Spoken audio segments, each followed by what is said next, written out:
አንታርክቲካ የማንም መንግስት ግዛት አይደለች። ተራራዎቹ የሚገኙት ከበረዶ በታች ነው። አነበብኩ መጽሐፍ ሄኖክ ላይ በፊትና መጀመሪያ ጊዜ የተገኘ የዳይኖሰር ቅሪተ አካል ነው። አንዳንዶቹ የሚገርም ሙዝ የሚያክል ጥርስ አላቸው። ዛሬ የምናነሳው ርዕስ እንዳልከው በጣም ወሳኝ ርዕስ ነው። አንታርክቲካ ትልቅ ጉዳይ ነው። መላውን ዓለም የሚያነጋግር ነገር ነው እና ከምድራችን አህጉር ውስጥ በተለይ ደቡባዊ አህጉር ላይ የሚገኝ ነው። የአንታርክቲክ ሰርክል የሚባል ወይም የአንታርክቲክ ክበብ የሚባል አለ። እዛ ላይ በተለይ በደቡብ ዋልታ ዙሪያ ያለ ምስጢራዊ አህጉር ብንለው ይሻላል። የተገለጠ ሳይሆን ምስጢራዊ አህጉር የሚለው ጥሩ ሆኖ ይገልጸዋል። በደቡባዊ ውቅያኖስ የተከበበ ነው። የዓለማችን በጣም ሁከት ያለው ውቅያኖስ እዛ ነው የሚገኘው። መጠኑን ብናየው 14 ሚሊዮን ኪሎ ሜትር ስኩዌርድ ነው። ከአውሮፓ ይበልጣል ማለት ነው። ወይም የምድራችን 5ኛ ትልቁ አህጉር ማለት እንችላለን። 98% በበረዶ የተሸፈነ ነው በአማካይ ማለት ነው። የበረዶ ውፍረት ደግሞ ቢያንስ 2.1 ኪሎ ሜትር ወይም እስከ 4.8 ኪሎ ሜትር ጥልቀት ድረስ የሚደርስ ነው። በጣም ትልቅ ግዙፍ ነው ማለት ነው። በጣም ሲቀዘቅስ -89 ዲግሪ ሴንቲግሬድ ወይም -128 ዲግሪ ፋራናይት ይደርሳል። በጣም ዓለማችን ቀዝቃዛው ስፍራ ማለትም ይቻላል። እንግዲህ አንታርክቲካ ከሌላው አህጉር ጋር የተገናኘ አይደለም፣ ብቻውን ያለ መሆኑ ራሱ ትንሽ ለየት ያደርገዋል። በተለይ የአየር ንብረቱን ስንመለከት ከሌሎቹ አህጉራት ጋር አይገናኝም። ለምሳሌ በጋም ብናየው ከታህሳስ እስከ የካቲት 24 ሰዓት ሙሉ የፀሐይ ብርሃን አለ፣ ጨለማ የለም ማለት ነው። 24 ሰዓት ሙሉ ማለት ነው። እንደገና ክረምት ደግሞ ከሰኔ እስከ ነሐሴ ብንመለከት 24 ሰዓት ሙሉ ጨለማ ነው ለ3 ወር ማለት ነው። ኢኩኖክስ ሲሆን ማለትም በመላው ዓለም እኩል 12 ሰዓት የሚሆንበት የመስከረም እና የመጋቢት ወር ላይ እንደ ሁሉም ወር በ182 ቀን አንዴ ቀኑ 12 ሌሊቱ 12 ይሆናል። መጸውና ጸደይ ላይ ግን 12 ሰዓት መዓልት ፀሐይ 12 ሰዓት ሌሊት ጨለማ ልንለው ብንችልም ግን ትንሽ አወዛጋቢ ነገር ያለው ነው ራሱ ታይሙ እዛ ላይ። ስለዚህ በጣም ልዩ የሚያደርገው 24 ሰዓት ሙሉ የፀሐይ ብርሃን ለ3 ወር ያገኛል፣ 24 ሰዓት ሙሉ ጨለማን ለ3 ወር የሚያገኝ ብቸኛ አህጉር መሆኑ ነው። እና ሌላው በጣም አንታርክቲካ የማንም መንግስት ግዛት አይደለች። ይህ ደግሞ ልዩ ያደርጋታል። ሁሉም የራሱ የሆነ አስተዳደር አለው። አንታርክቲካን ግን በበላይነት የሚያስተዳድር የምድራችን አካል የለም። ምክንያቱም በ1959 ላይ የአንታርክቲካ ውል ስምምነት ፒስ ትሪቲ ተደርጎ ነበረ በዓለም መንግስታት መካከል እና የይገባኛል ጥያቄ ያቀረቡ ነበሩ። ነገር ግን የዓለም መሪዎች ያንን ነገር ውድቅ አድርገው ብቸኛዋ የዓለማችን የጋራ መሬት የተባለች አንታርክቲካ ናት። እና ስምምነቱ ምን ነበረ በጊዜው የተደረገው? ምንም አይነት ወታደራዊ እንቅስቃሴ መኖር የለበትም ነው። ምክንያቱም የጦር መሳሪያዎች፣ የጦር ቤዞች እና የኒኩለር ሙከራ እንዳይደረግ ጥብቅ ውሳኔ ነው የተወሰነ። ይሄ ትልቁ ስምምነት ነው። ሁለተኛ ደግሞ የሳይንስ ምርምሮች ይደረጋሉ እዛ ላይ እና ሁሉም ሳይንቲስቶች የሚመረምሩት ምርምር ላይ የጋራ መጋራት፣ የመረጃ መለወጥ መኖር አለበት የሚል ስምምነት ተካሄደ። ሌላው በ1991 የማድሪድ ስምምነት ነበረ። እዛም ላይ እስከ 2048 ድረስ ማዕድን ማውጣት ተከልክሏል። ምንም አይነት ሬር አርዝ የሆኑ በማይገኙ ነገር ግን ማውጣት የተከለከለ ሆኖ እስከ 2048 እገዳ ወጥቷል። ሌላው ከ1000 እስከ 5000 ሰዎች አሉ እዛ ውስጥ፣ ግን ተመራማሪዎችና ሳይንቲስቶች ብቻ ናቸው። ሌላ ሰው አይገባም። ክልክል ነው። በጣም ትንሽ ለየት ያለ አንዱ የመረመረውን የተረዳው ለሌላው የማጋራት ስምምነት አለ፣ ተፈራርመዋል። ከዛ ውጭ ሌላ ሰው እንዲገባ ይፈቀድ። ስለዚህ ብዙ ያሉ ሳይንቲስቶች ናቸው ያለ። ይሄ ልዩ ያደርገዋል። ለምን በዛ ደረጃ ትኩረት አደረጉበት የሚለው እንግዲህ በሂደት ብናነሳው መልካም ይመስለኛል። የጋምበርሴፍ ተራራ በጣም ልዩ ተራራ ነው። ብዙ ተራራዎች አሉ አንታርክቲካ ላይ። ነገር ግን የጋምበርሴፍ እና ሌሎች የሱን ተመሳሳይ ተራራዎች ልዩ የሚያደርጋቸው ተራራዎቹ የሚገኙት ከበረዶ በታች ነው። በአይን የማይታዩ ናቸው እና በጣም ከተዘረጋው የበረዶ ንጣፍ በታች ያሉ በጣም ረጃጅም ተራራዎች ናቸው። እንግዲህ የጋምበርሴፍ ተራራዎች ከ3 እስከ 4 ኪሎ ሜትር ውፍረት ባለው የበረዶ ንጣፍ ስር የሚገኙ ተራራዎች ናቸው። መጠኑ ራሱ ብንመለከት ወደ 1200 ኪሎ ሜትር ወይም ወደ 750 ማይል የሚጠጋ ርዝመት ያለው ልክ እንደ አልፕስ የአውሮፓ ተራራዎች የሚያህል ነው እንግዲህ እና ጫፉ ከፍታ ራሱ እስከ 2700 ሜትር ወይም ወደ 8860 ጫማ ነው። እንግዲህ ከሮኪ ተራራዎች ጫፍ ፒክ በላይ እንደማለት ነው። በጣም አስገራሚው ነው እና ተራራዎቹ የተገኙት በሶስተኛው የሶቪየት የአሳሾች ቡድን በሩሲያ ሳይንቲስቶች በ1958 አካባቢ ነው። ስያሜያቸውን ያገኙት ያው የሶቪየት የጂኦፊዚክስ ሊቅ የነበረ ግሪጎሪ ጋምበርሴቭ የሚባል ሰው ነበረ። ስለዚህ በሱ ስም ያ ተራራ ሊሰየም ችሏል። እና በጣም የሚደንቀው በሚድ 1900 አካባቢ ሳይንቲስቶች አንታርክቲካን አቋርጠው ሲጓዙ ለየት ያለ የበረዶ ሽፋን አጋጠማቸው እና የተለያዩ የስበት መለዋወጦች አሉ እዛ ቦታ ላይ እና በደንብ አድርገው ሲመረምሩት ለካ ከበረዶ በታች ይህን ያህል ርዝመት ያለው አስገራሚ ተራራ መታየቱ ነው። እና ተራራው ባይታይም ግን ሳይንቲስቶቹ ያው ራዳሮችን ይጠቀማሉ፣ ግራቪቲ ሳተላይቶችን በመጠቀም ገጽታዎቹን ተመልክተዋቸዋል ማለት ነው። እና በዚህ ደረጃ እጅግ የረዘመ እጅግ የገዘፈ ተራራ አለው። ምናልባት ለምን አፈሩ አልተሸረሸረም ከበረዶ በታች ቢባልም ምናልባት የቀዘቀዘ መጎናጸፊያ ወይም ፍሮዝን ማንትል ሊኖራቸው ይችላል የሚል የሳይንቲስቶቹ ምልከታና የጋምበርሴቭ ተራራ በጣም ይገርማል። ከበረዶ በታች ያለ እጅግ የረዘመ እጅግ የገዘፈ ተራራ ነው እና ሲታይ በጣም አስገራሚ ነው። እና አንዱ ልዩ አንታርክቲካ ልዩ ከሚያደርገው አንዱ ከ3 እስከ 4 ኪሎ ሜትር የበረዶ ንጣፍ በታች የተገኘ ግዙፍ ተራራ እዛ ቦታ ላይ መገኘቱ ነው። ፍጥረታት ይኖራሉ በዛ ቅዝቃዜ ቢባል የማይታሰብ በዛ ቅዝቃዜ ደረጃ እጅግ የሚገርም ነገር ግን ፍጥረታትም አሉ፣ ቅሪተ አካላትም ተገኝተዋል። እኔ የተገኙት ቅሪተ አካላት ደግሞ እጅግ ግዙፍ የዳይኖሰር አይነት ቅሪተ አካላት ናቸው። የተለያዩ የወፎች ዝርያዎች ተገኝተዋል። እና ይህን ሳስብ ምን ትዝ ይለኛል? መጽሐፈ ሄኖክ ትዝ ይለኛል። የመጽሐፈ ሄኖክን ሳነበው በብዙ መልኩ ነው ማየው፣ እንደዚህም የንባብ አይደለም። እና አንድ ነገር አነበብኩ መጽሐፈ ሄኖክ ላይ በፊት እና ቦታው የመሰለኝ በእኔ ደረጃ አንታርክቲካን እየገለጸ ይመስለኛል። የመጀመሪያ ሀሳቤ ነው። ተመልካቾች ግን የራሳቸውን ምልከታ ውሰዱ። ንባቡ እንዲህ ይላል። የአዳም 7ኛ ትውልድ የሆነው ሞትን ሳያይ የተነጠቀው ሄኖክ ብዙ ነገር ጽፎልናል። ከጻፋቸው መካከል እስከ ምድር ዳርቻ መጓዙን ነው። እዛ ላይ ስላየው ነገር እንዲህ ይጽፋል። ከዚያም እስከ ምድር ዳርቻ ሄድኩ፣ በዚያም ታላላቅ አውሬዎችን አየሁ። አንዱ ከሌላው ልዩ ነው።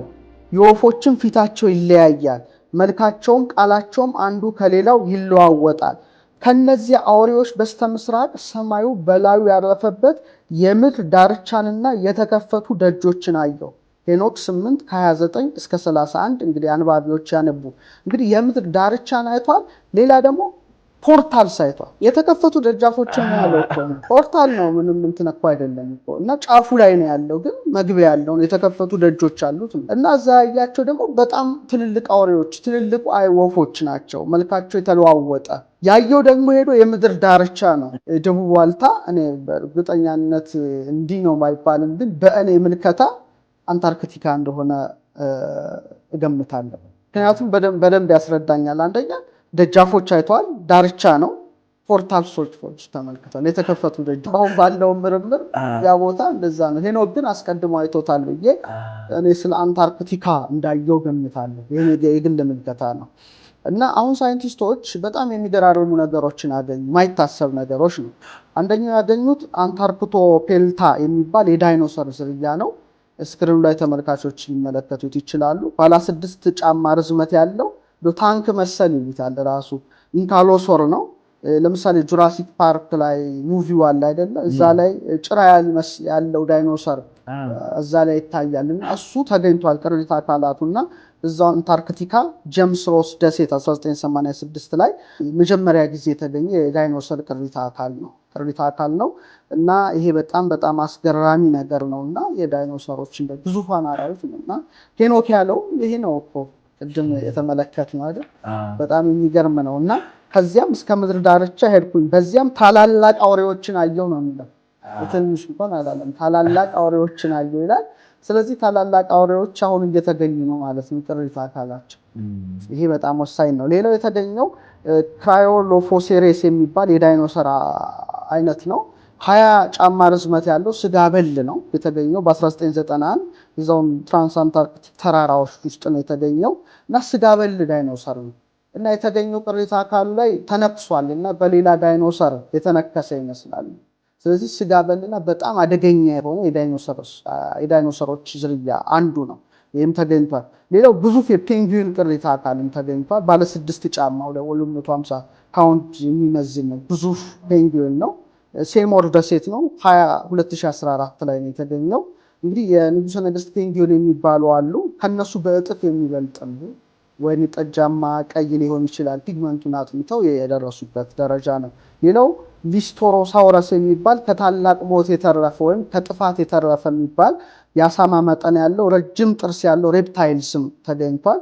ይህ በመላው አንታርክቲካ ውስጥ የተገኘ ቅሪተ አካል ነው እና በጣም የሚገርም ነው። ሌላው ቬገቪስ የሚባል እንደ ዳክዬ መሰል ዳይኖሰር ጋር ይያያዛል፣ ግን ለየት ያለ ዳክዬ። ቅድም ሄኖክን ስናይ ታላላቅ አዕዋፍን መልካቸው የተለያየ ነው እንዳለ ይህም ይመስላል። እዛው ቪጋ ደሴት 1992 ላይ ቅሪተ አካላቱ የተገኘው ምናልባት ከአስትሮይድ የተረፈ የሚል ነው የሳይንቲስቶቹ ምልከታ። ሌላው በጣም ግዙፍ የባህር አውሬዎች ቅሪተ አካል ተገኝቷል። የሚገርም ነው። አንደኛው ፕሊሲዮሶረስ የሚባል ረጅም አንገት ያላቸው የባህር ተሳቢ እንስሳት ናቸው። ሞሰሶር የሚባል ደግሞ እንሽላሊት የሚመስል በጣም አዳኝ አደገኛ የሆነ ፍጡር ቅሪተ አካሉ ተገኝቷል። ያው በአንታርክቲካ ባህረ ገብ መሬት አጠገብ ነው። እንደ አንዳንዶቹ የሚገርም ሙዝ የሚያክል ጥርስ አላቸው። በጣም ትልቅና አዳኝና ሻርኮችን ጭምር ማጥቃት የሚችሉ ናቸው። የእነሱ ቅሪተ አካል ነው የተገኘው። እንግዲህ ህይወት አለ የለም የሚለው ነገር እስከ ቅርብ ጊዜ ሳይንስ ይለዋወጣል ብያለሁ። እዛ በረዶ ውስጥ ምንም አይነት ህይወት አይኖርም የሚል ሂሳቤ ነበረ። አሁን ግን ምርምሩ በጣም ሲሰፋ ረቂቅ ተዋሲያን ተገኝተዋል፣ ሼልፊሾች ተገኝተዋል፣ ግዙፍ ስፒድ የባህር አውሬዎች ተገኝተዋል። ልክ የመመገቢያ ሳህን መጠን ያላቸው ረጃጅም ሸረሪቶች ተገኝተዋል፣ እግራቸው ማለት ነው ሳህን እና የሚያብረቀርቅ ወርቃማ ፀጉር ያላቸው ሹል ጥርስ ያላቸው ትላትሎች ጭምር ተገኝተዋል። ሌላ የበረዶ አሳዎች ናቸው፣ ውስጥ ናቸው፣ በረዶ ውስጥ ናቸው ያሉት እና በጣም ብርሃን ፈንጣቂ ነው የሆነ ቆዳቸው። ግን እንግዳ ነገሩ ትልልቅ አይኖች አሏቸው እና በረዶ ተቋቁመው አሉና በጣም አንታርክቲካ የጠፉ በጣም ታላላቅ አውሬዎች ቅሪተ አካል የተገኘበት ነው። አሁንም በዚህ መልኩ ያሉ ተፈጥሮ ያላቸው የሚገኙበት በጣም ምስጢራዊ አህጉር ነው። ስለ ሄኖክ አንድ ቀን ለብቻው ብናነሳ ደስ ይለኛል። ሄኖክ እኮ ብዙ ነገር ያየ ነው። መላእክት እየመሩት ብዙ ሴክሬቶችን ያሳዩት እንኳን ይሄ የፍጥረታት ጉዳይ ቀርቶ ሰማየ ሰማያት ገብቶ አየራትን ዘልቆ ፈለከ ፈለካትን ሄዶ ስለ መባረቅ፣ ስለ ነጎድጓድ፣ ስለ ፀሐይ፣ ስለ ጨረቃ፣ ስለ ከዋክብት ያየ ነው። በምን አይኖች አየው ለሚለው ነገር አይን ብዙ ነው። አይነ ነፍስ የሚባላል። አይነ ነፍስ ብዙፋኑን ማየት ይችላል።